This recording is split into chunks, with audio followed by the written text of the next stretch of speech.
Due to a recording issue on the day of the conference, these first slides have been re-recorded at a later date. I just want to again say thank you to everyone that attended the conference, those that are catching up via recordings.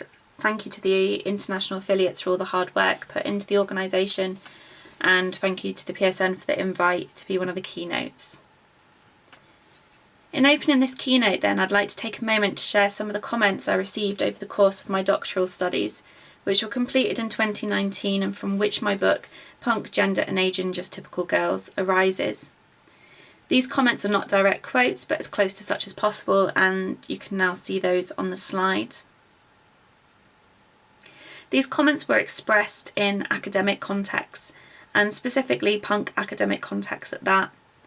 Had I also extended this to non-academic contexts, I could have included the gem that was, "You don't look like you study punk, though I suppose your trousers are kind of a tartan pattern." Asking questions and offering critique of others' scholarly work is of course part and parcel of the academic world. I highlight these examples though to begin introducing some continuing key issues within punk scholarship, issues which this keynote will focus upon. Namely conceptualisations of authenticity and gatekeeping, punk's relationship with feminism and feminist practice, and the continued need for analysis which is intersectional in its approach. Punk, Gender and Ageing, Just Typical Girls draws upon 22 interviews with older punk women to consider their construction and maintenance of punk identities through the lens of gender and ageing. I approach this research as a feminist and more broadly as a qualitative researcher, taking an inductivist or bottom-up approach. As a feminist researcher, issues were important to me, such as seeking ways for participants to be afforded greater control and greater autonomy, and being reflexive during the research process. To begin then with the issue I raised around conceptualisations of authenticity and gatekeeping. An analysis of authenticity claims have been argued as a key feature of recent identity research, in which social identities are perceived as multidimensional and mobile. There is an abundance of theoretical and empirical work concerning authenticity in the context of punk, as well as in the context of subcultures more broadly. Williams notes that conceptualising authenticity in the context of punk has moved away from the realist position adopted by, for example, the Centre for Contemporary Cultural Studies, to more micro-sociological approaches in which authenticity is conceptualised as a social construction. Taking a micro-sociological approach allows for a more nuanced understanding of how punk participants be and do punk. It affords individuals some agency over how authenticity is constructed, as well as helping punk to be understood as something which can be fluid and not static. The argument that punk needs to be conceptualised as something which is fluid and not static is something which my findings add further weight to. And by drawing upon interviews with older punk women, I was able to also analyse how this conceptualisation is shaped, and indeed sometimes constrained, by intersecting issues concerning gender and ageing, something previous work on ageing punk participants had as yet failed to consider. Across the women I spoke with, punk was seen as a belief or value system, and a set of core values emerged. These values can be considered as DIY, subversion, political consciousness and community. Given the geographical spread of the women interviewed, these values can be seen as constituting core values of punk, rather than merely the core values of a particular punk community or geographical scene, a point also made in Ellen Bernhard's work on contemporary punk communities. Placing such importance on punk as a belief or value system allowed participants to help punk fit into their lives in the context of social and physical ageing, and the obstacles which this might present. For some participants, this could then allow an internalisation of punkness as they move through the life course, but it could also allow participants to then enact those beliefs or punk values in ways that worked for them. This latter idea is that of the malleability or adaptability of punk beliefs and values, and was evidenced in various ways across the research sample. One area that this was displayed in concerned employment and workplace, which I'll speak to now. Some women raised how the values they associated with punk exuded through the nature of work that they did, and how punk might have shaped their educational or employment choices. One participant, Cess, felt that the punk scene she'd been introduced to in her youth, for example, had impacted on her choice of degree and subsequent work. Several things emerge here in Sessa's account, shown on the slide.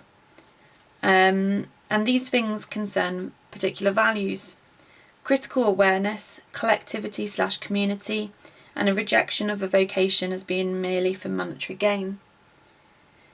The first and last tie together, with the pursuit of helping others understood as being of more value than merely making a lot of money. Sess explained she had always worked in the third sector for these reasons. Working needing to be more than just a way of making money was also expressed by Lindsay. Whilst not said explicitly here, it could be suggested too that teaching could be a job in which the idea of collectivity or community arises again through helping others. Another participant, Katie, believed her job was about building communities and saw a clear relationship between this and the punk scene that she had been involved in. She briefly referred to her job allowing her to embed other punk values into her work too. Whilst it's not clear how exactly particular punk values are embedded into Katie's day-to-day work practices, it is clear from this that she felt this to be the case. In a similar way, Lindsay referred to how she was in the process of completing a degree with the Open University, which she described as a punk institution, and it could be assumed that this educational path embodies some of the punk values then, such as DIY. This idea of a DIY ethic permeating through the work an individual was engaged in was reflected too by Jen. And Jen worked as a production coordinator in TV and film. In her quote here, for example, Jen draws upon a conceptualisation of DIY that was discussed across the interviews, whereby DIY is about being proactive and taking individual responsibility, supporting the point that DIY does not have to be in the context of musical endeavours as suggested by some authors. The importance of work which offered some degree of flexibility or changeability was highlighted by Lindsay and Nadia. Nadia did not see her job as a typical 9-to-5, for example, and it allowed her to travel, whilst with regards to teaching English as a foreign language, Lindsay said the following: "This could be understood further through a subversion lens. A common punk value identified by the woman I spoke to was subversion, where wider or mainstream society was conceived as the authority to undermine. If a marker of adult status is stable full-time work, the engagement in work which was flexible or changeable could be understood then as subverting the normative expectations concerning adulthood. Where wider or mainstream society was conceived as the authority to undermine. Marker of adult status is stable full-time work, then engagement in work which was flexible or changeable could be understood as subverting the normative expectations concerning adulthood." Lastly, Nadia described her job as allowing her to rebel in a more acceptable way compared to what she saw as the type of rebellion typical of her youth. Nadia had acknowledged elsewhere in her interview how she was unable to rebel in the same way she had done whilst being a young punk. Yet Nadia still needed to experience the same adrenaline rush that she had felt in her youth. The type of work she now did allowed her to rebel in a way which was in keeping with the expectations of adulthood, the expectation to engage in paid work. The very nature of the work afforded her that adrenaline rush, whilst allowing her to rebel against societal expectations concerning what was expected of her as a woman. What I've just demonstrated then in relation to employment and punk values is the way that punk is adaptable. The core values are capable of being expressed in different ways, meaning that punk could continue to hold a part in these women's changing lives alongside things that social aging brought with it, as well as the expectations concerning adulthood. As shown, some of the women I spoke to now saw punk values as something that could be fulfilling through the work that they did. This demonstrates a malleability of punk values, and as noted already, this was found across my sample in the context of employment or otherwise.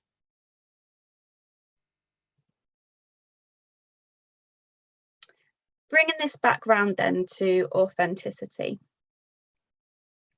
Across my interviews with older punk women, discussions concerning authenticity were weaved through half the interviews. This could be in terms of reflecting on themselves or on others. When constructing criteria for being able to claim the label of a punk, the women I spoke with identified two main things: era and commitment. The importance of era, or perhaps more specifically, when you were born, was present but not as prevalent as the concept of commitment.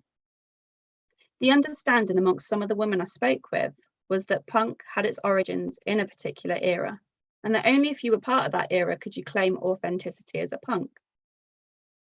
Interestingly, and related to this idea, in the early stages of data collection, I was sent a message through a social media platform which questioned the criteria I had specified in my call out for participants, the text of which is now shown on the slide for you.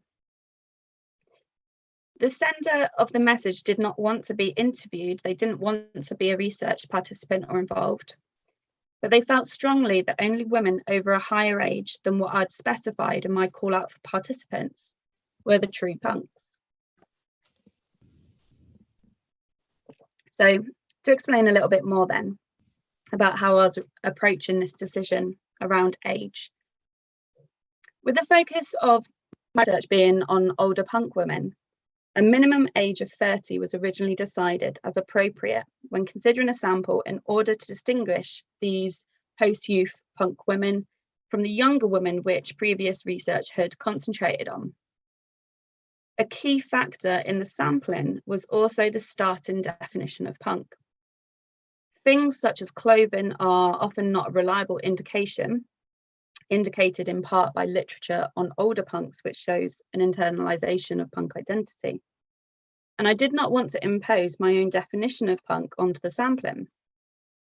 Participants were therefore individuals who self-defined as punk, as it can be the case that people may listen to punk music and be a fan of punk but not define themselves as a punk per se, and so on.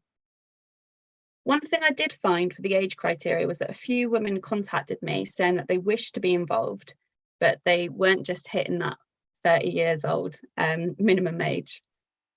In these cases, I replied with a fuller research information sheet, which gave the context of the research as being about older punk women, and I let them decide if they still wished to take part.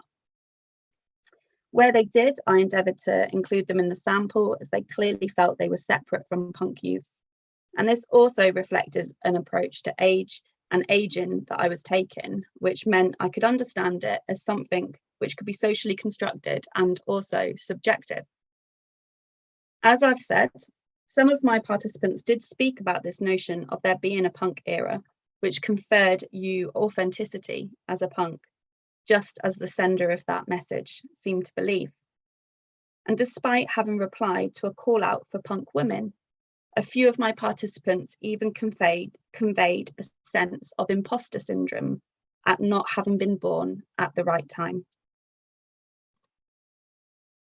More commonly, however, the women I spoke with raised ideas which could be conceptualized as demonstrating subcultural commitment, such as active, consistent participation, longevity, and holding particular values. One of my participants, Jess, raised a lot of these ideas in the quote shown. Here, claims to punkness are being validated when a belief in particular punk values are present, coupled with behaviours which signal commitment. So, for example, taking an active role in the punk scene. Commitment could also be expressed through musical affiliation and specifically being a fan of punk music. One participant, Elizabeth, for example, noted this. This example offers a rejection of the importance of the punk aesthetic, and instead, Elizabeth is highlighting musical taste as a means to demonstrate authenticity and commitment. The notion of not being able to identify a punk by appearance alone emerged throughout the interviews. Now, Elizabeth went on to speak about this a bit more, and she made some further comments concerning her male partner. And I'll maybe just pause there a second to give you a chance to read through that one.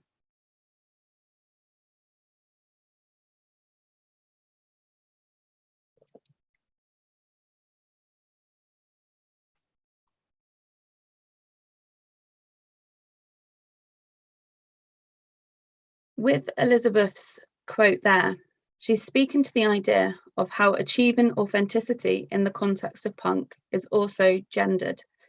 The idea of women being seen as accessories rather than serious subcultural participants and/or music fans. And this is comparable to the idea of the female groupie. Jen's quote here also illustrates this.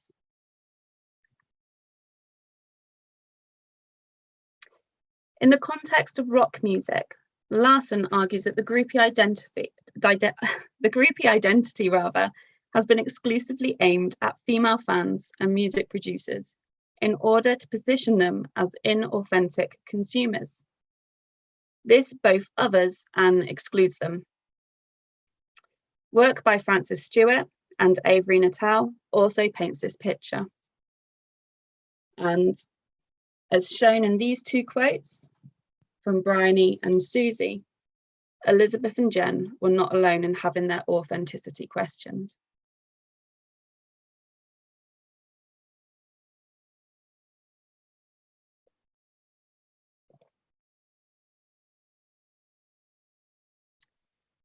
Such instances then of authenticity being questioned needs to be considered, firstly in relation to this challenging being aimed at women, and secondly, this challenging being carried out by men. It demonstrates, in effect, the policing of women by men and contributes to their othering within punk. Such challenging of women's authenticity therefore contributes to punk music and culture being socially reproduced as masculine. But it does not stop there. As others have rightly highlighted, attention needs to be given to the way that punk can uphold white privilege as well as heteronormativity, and this can entail particular individuals always having to fight for punk authenticity. I've spent the time in this keynote so far focusing upon the key issue of authenticity and gatekeeping through a consideration of my own, as well as others' theoretical and empirical work. Yet I want to also use this space to suggest that this issue, along with the other issues I raised at the start, might pertain to the actual doing of punk scholarship itself. This process of constructing authenticity, for example, what is and what is not punk, could arguably apply to the organisation of a conference, such as the very one that we're attending today. From the designing of a call for papers, to the selection of abstracts, to the types of questions asked during panel sessions, or even who gets to ask those questions, these interactions construct what we come to see as authentic punk scholarship. These interactions, like any in society, do not exist in a vacuum. They are played out within systems of power and inequality, and we should not be blinkered to these. Maria Katharina Riedlach makes a particularly pertinent point here. Queer feminists and punks of colour, as well as the politics around racialisation and non-normative genders, sexes and sexualities, have always been an important part of punk culture. It is time to complicate the pictures rather than re-narrate the straight white punk history of white middle classness, homophobia and racism again and again. So, do we have mechanisms in place in order to critically reflect on what is being included and why? Or indeed, to reflect upon what is not being included and why?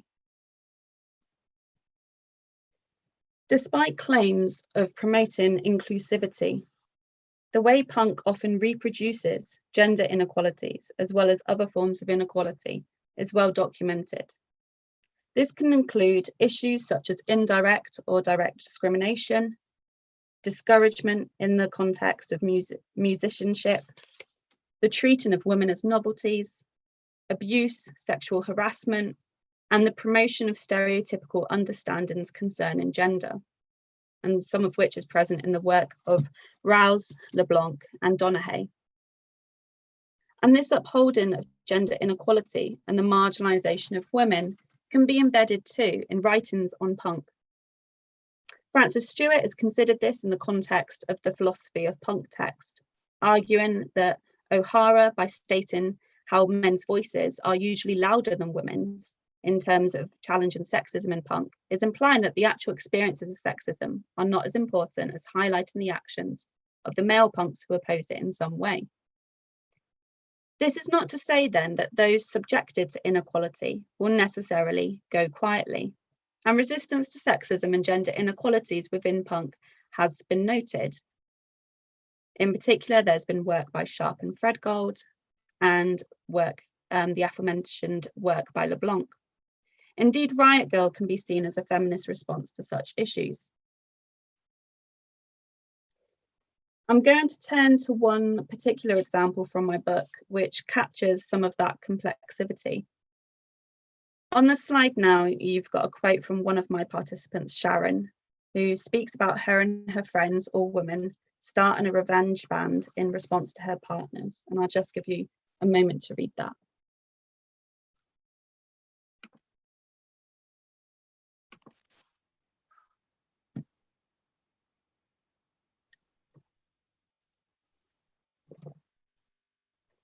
Sharon's account here raises issues concerning gender differences.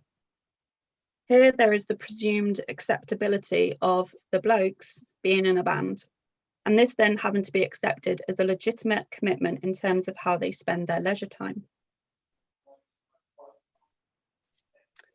Sharon further expanded upon this notion of there being more structural constraints placed on women's leisure time, and therefore potentially limiting their ability to take on such musical roles, and illustrated in this quote here. As demonstrated here, childcare responsibilities of the other women in Sharon's band had limited their available leisure time, so band practices had to be organised in accordance to this.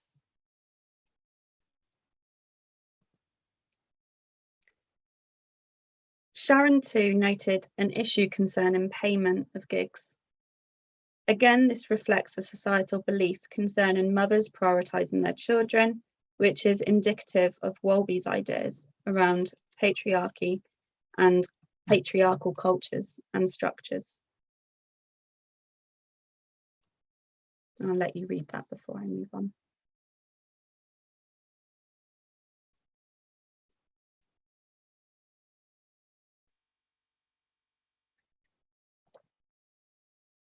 Returning again then to the doing of punk scholarship.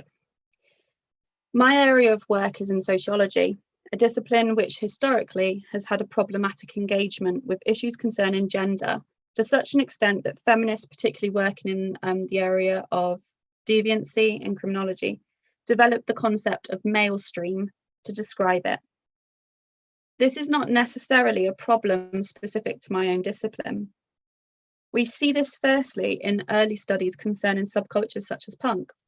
Studies carried out by men and in which the focus is predominantly on young men, for example, or theoretical work in which the conceptualizing of young women's involvement in subcultures is through the lenses of masculine values.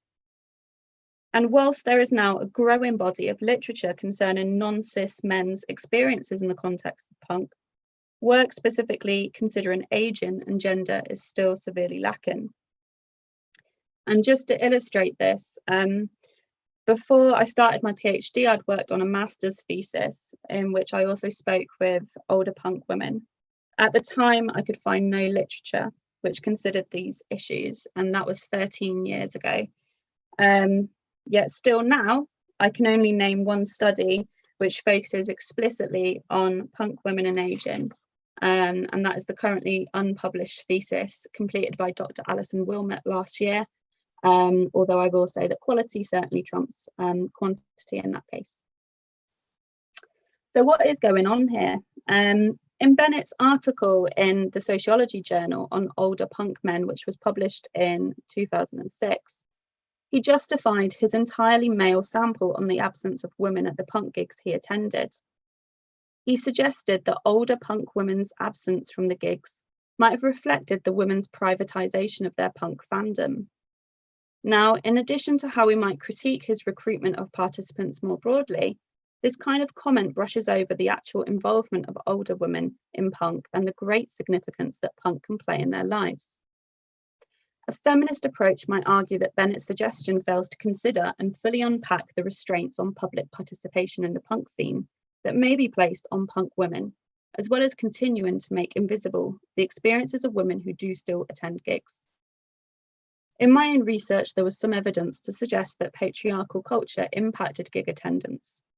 But the women I spoke with more so highlighted ways that gig attendance could be constrained by issues of social and physical aging.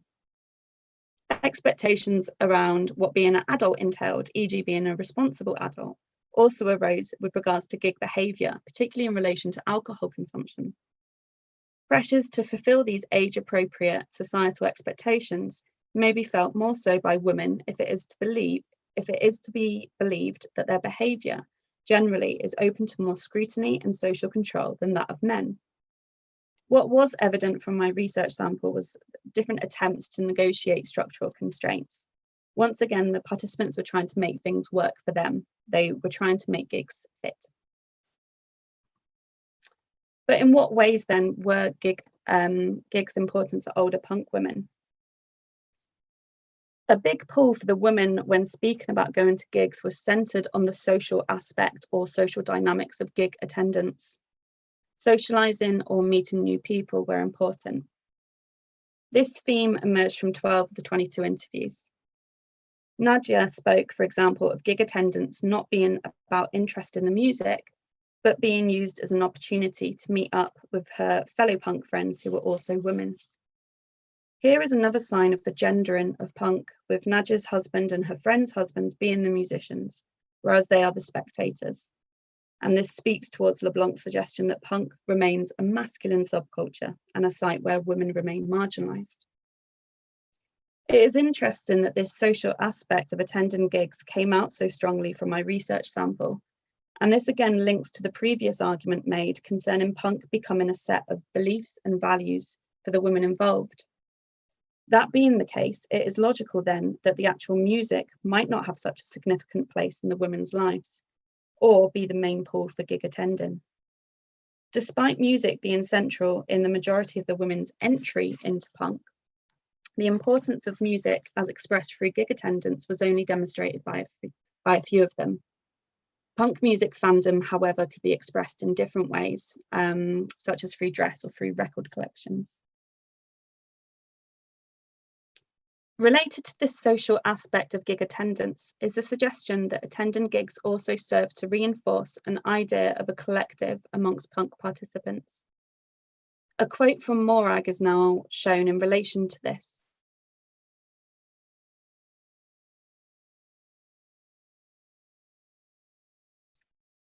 So being present at a punk gig where you feel you are amongst others who hold the same punk values can help in creating a sense of being part of a collective, and can also be, as Morag expresses, a source of reassurance that there are others who think like you.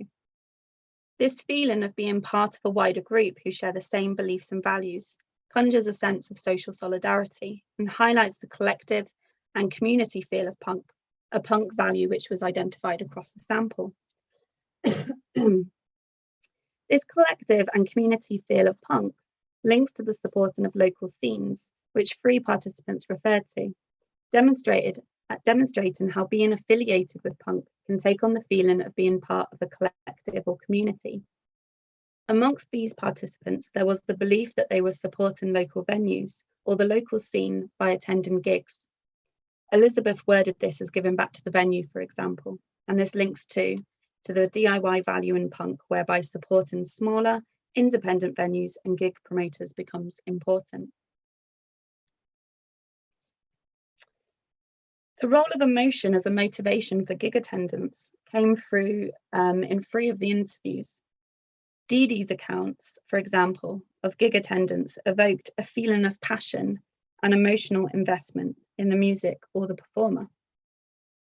There is the clear idea here, in this quote, that for Dee Dee, going to particular gigs is because of her passion for the music or performer. And I'll just give you a chance to read that through.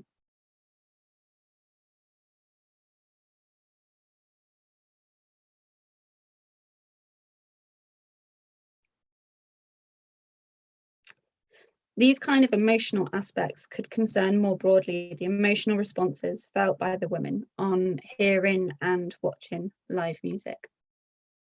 For Sharon, for example, a pull of attending gigs seemed to be the fun that she associated with them. She talked about not attending certain festivals, for example, because they were out of her fun zone. And a sense of gigs being about having fun and having a laugh came through in accounts such as the one on the slide when talking about her role, e.g. behaviour at gigs.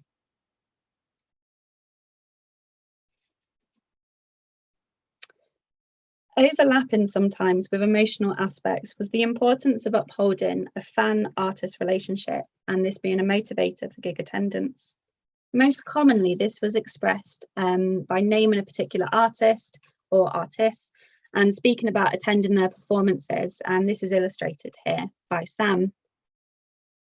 Sam here is expressing a fandom aimed at this particular artist, and it would appear by attending their live performances that she's maintaining that fan-artist relationship.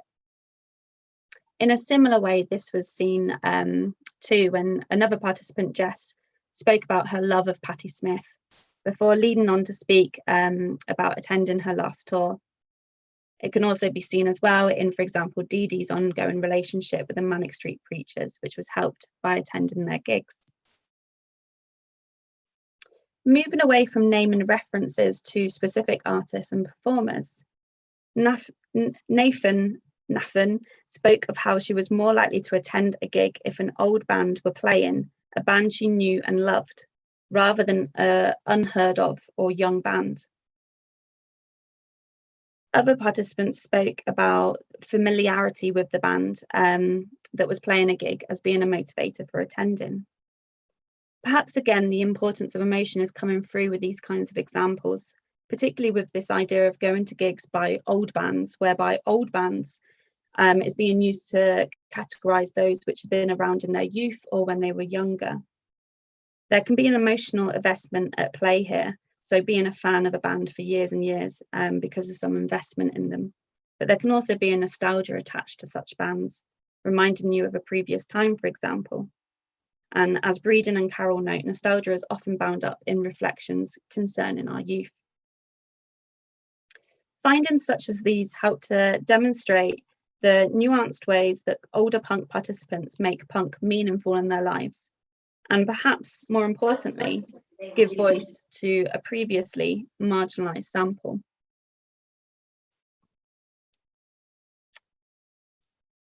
Might the invisibility, though, and frankly marginalisation of older punk women in punk scholarship be indicative then of the argument that scholarship is male stream?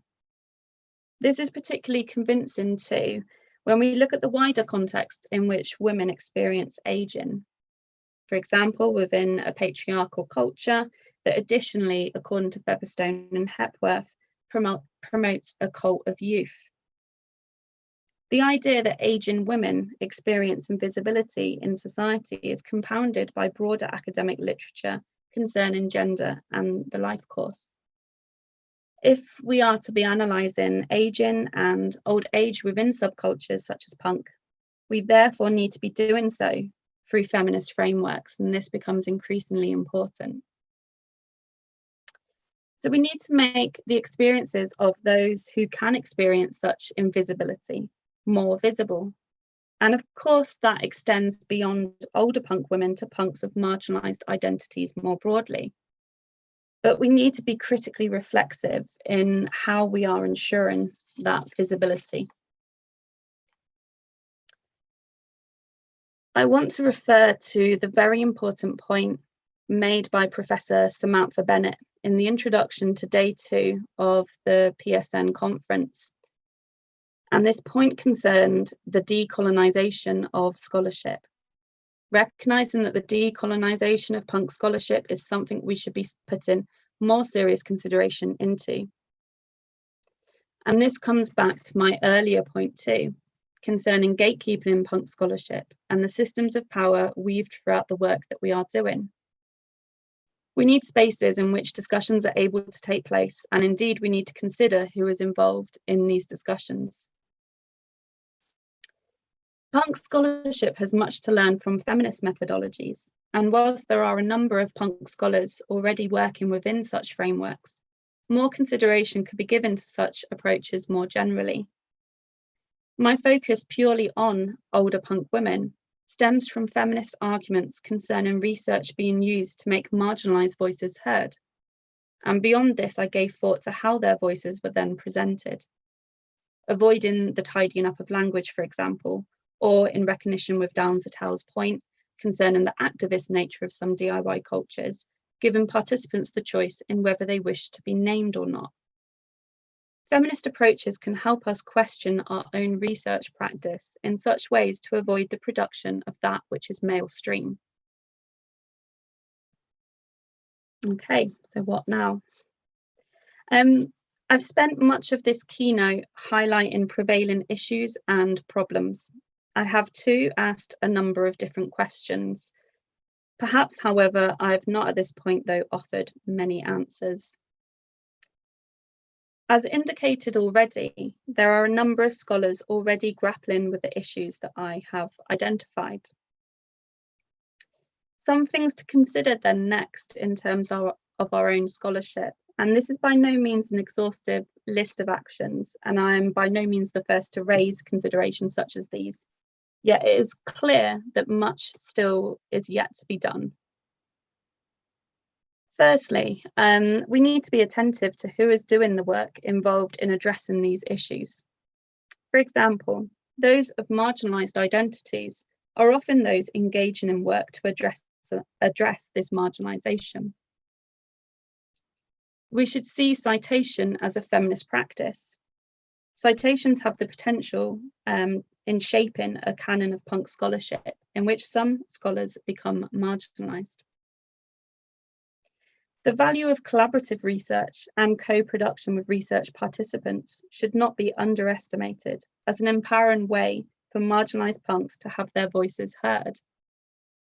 And finally, greater reflexivity is required on the part of researchers in terms of considering their own values and understandings, particularly concerning gender, sexuality and race, and how these might constrain the scholarship that we engage in. Thank you very, very much for listening.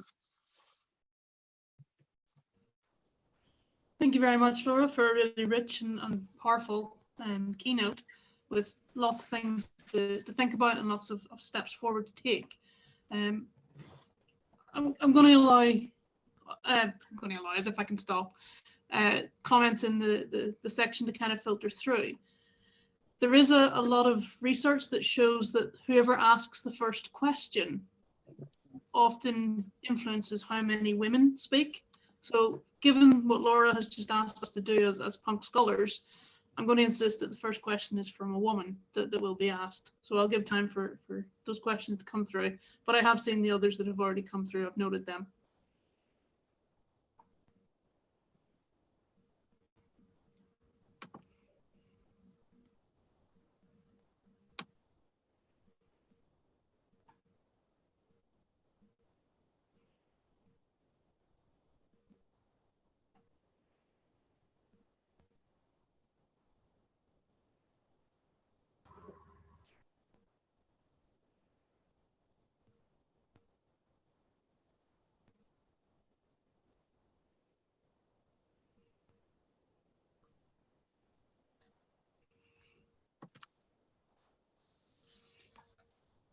Okay, so as people type, Laura, can I then ask you, I'll take on the first woman to speak role.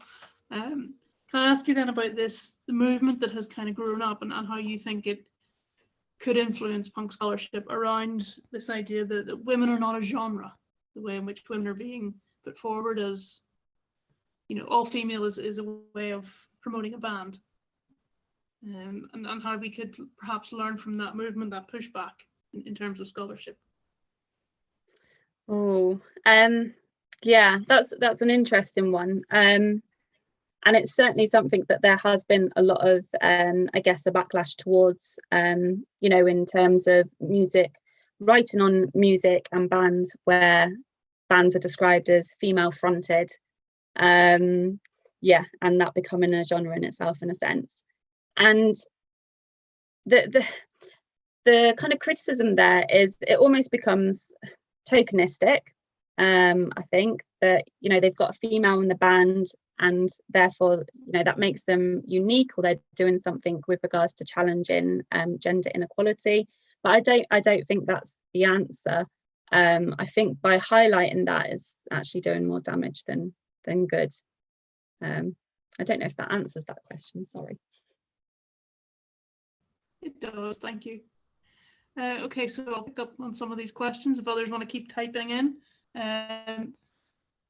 Simon, I'm not sure if that's a question or comment, but you've certainly noted that you were wondering if all the participants were white, not right, and if race was an element that came up within your interviews. Do you want to address that, Laura? Yeah, so this is something that I certainly kind of raise as an area in which the research was lacking. It was predominantly a white sample, and as a result, race wasn't something that I particularly kind of analysed or felt that I was able to comment upon as a result. And that's something, that I flag up as an issue with the work, in also thinking as well about how did it get to that point? How was it that the sample didn't have particular diversity in that respect? Is that something to do with the way that I was advertising for participants? What could I have done differently? Because again, it's that whole thing. It's like the argument presented by Bennett, that because there was no older women at the gigs, therefore they kind of might not exist. I don't want to take that position, because they certainly do. Punks of colour and black punks certainly do exist. And so how then can we include that in scholarship? Okay, and then somebody's jumped on top of that or added to it and asked about, did any of your participants identify as queer, and how did that shape your arguments? So in terms of sexuality, sexuality was not something that I asked participants to kind of locate themselves, because they weren't asked to identify themselves as particular, in terms of sexuality. There wasn't like a demographic set of questions that I asked them all in terms of, what is your date of birth, what do you identify in terms of, etc. So with something like that, it was whether or not it then emerged through the interviews themselves. But from what was discussed, it would appear they were in heterosexual partnerships. Lauren has asked about, could you say a little bit more on your thoughts around decolonization work, particularly, are you talking in terms of decolonial theory, or reaching out to women in more diverse countries, or perhaps both at the same time? I think both at the same time. So firstly, starting to look at theory that we could actually draw upon, which could help us develop punk scholarship, as well as that reaching out. So I think certainly it's both of those. Bracken has asked about children being involved during a punk gig when the mother is the punk. I assume you mean either performing on stage, or perhaps holding a merch stall, or being in the pit. What do the children do? What's the interaction between the mother and children? Okay, so in relation to that, my research, it was based on interviews and also zine pages as well, which I don't comment upon on in the book. But so with regards to field work and going to gigs, that didn't happen. So obviously I wouldn't have been able to see that firsthand. And it wasn't something that participants spoke about. However, this is an area as well, and again, I flag it up in the book. Even though, you know, some conversations occurred where participants were talking about parenthood, not all of them were parents. You know, it was a minority that were parents. But it did make me think that this is another area again, which would really warrant some further exploration and looking around parenthood and punk. Katha, I think I've pronounced that right, apologies if I haven't, has asked a really interesting question around the ages that women were starting to become involved in bands and starting to become involved in punk. And she's pointing to some of the feminist research that's being done that raises this question of women having to end their stage of youth because of societal expectations and caring roles and so on. And so she's wondering if that's impacting upon when they're starting and stopping, when they're sort of prominent and visible within the scene, and then when they become more invisible. So I think the way that I'm reading that is the idea that these women were musicians. Is that right? Can I just confirm that with you? Okay, yeah. So in relation to that, not all of my participants were musicians or played in bands. Again, this was something that was a minority, and that's perhaps in part to the way that I approached the research, because I wasn't looking to recruit specifically punk musicians that were women, for example. However, in terms of that kind of idea of youth perhaps ending sooner, there were instances of that amongst those that had played in bands, particularly from a younger age. So, for example, they'd had to stop, you know, going to gigs and things like that because they were then taking on those childcare responsibilities. So that kind of assumption that as the women that they would be the ones stay at home in that respect. Yeah. Any other questions?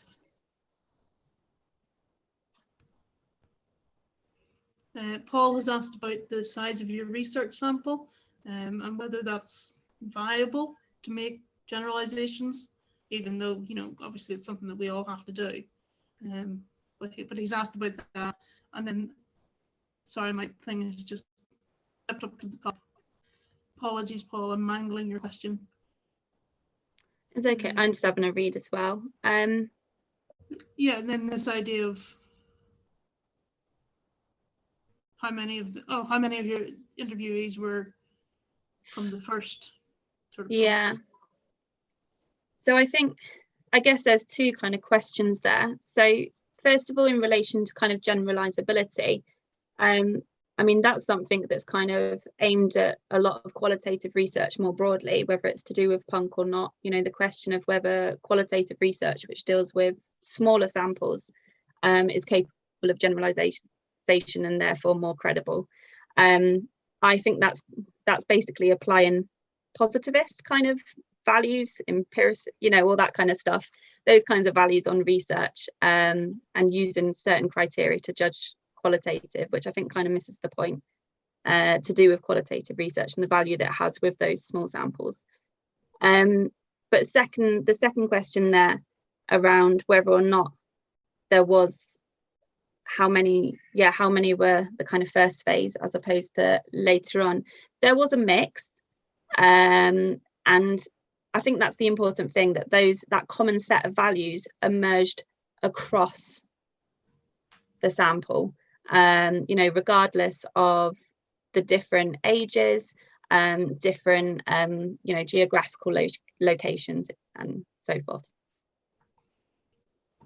Okay, and then the final questions from Herman. some of this has already been answered by the later stages of your paper, but he was asking about sort of the women who had employment within punk itself. So musicians, fanzine writers, roadies, presumably those within paid or semi-paid work. Yeah, if you want to respond to that. Okay. So I guess I can't really say how they might be different because of the nature of my sample, and they weren't necessarily, participants that I had that were roadies or fanzine writers. I'm sure, however, there is existing work out there which does look at fanzine writers, roadies, ex-musicians, in considering, those kinds of questions.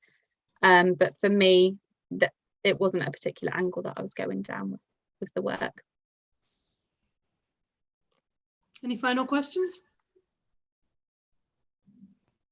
Okay, Laura, can I just thank you again for such a rich presentation and for giving us all so much to think about.